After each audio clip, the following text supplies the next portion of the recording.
Okay, g'day guys. Today we are going to be covering the topic of the tricep push down in our traditional straight bar form. What do we need to know? Well, today we are targeting our triceps. We have 3 heads of the tricep.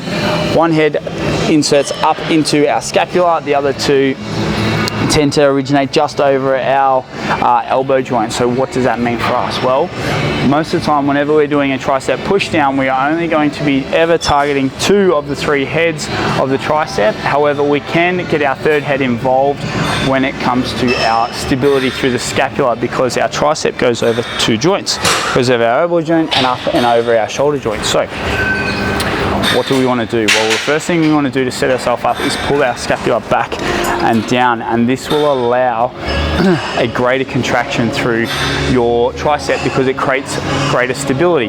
Because the joints go over, the muscle goes over 2 joints, we want to make sure that we create as much stability through our top of our shoulder joint in order to create this hinge pattern that we're going to be executing with the tricep pushdown.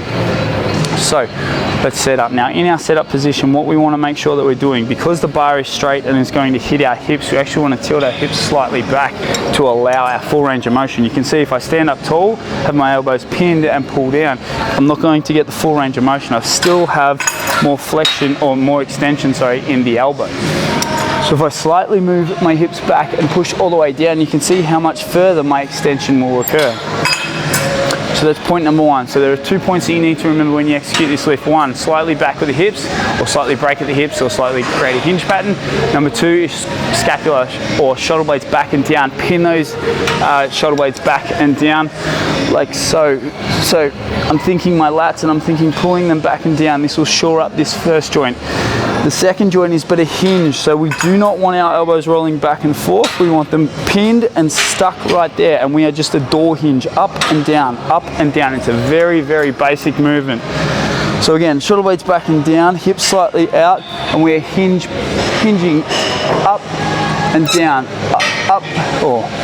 down even, up, down, up. Now, notice how when I am coming up, I'm coming all the way up. A lot of people stop at right angles. I have no idea why or how this is created. Your full range of motion with your elbows all the way up, all the way down. So why not take that tricep all the way through its full range of motion? How or why this came about, where they're going to here and back down, is ridiculous. So again, shoulder blades back and down. Obviously hold on nice and tight, come all the way up, get that full stretch in the triceps, back down, all the way up and back down. Team, that is how you execute yourself a nice tricep straight bar push down.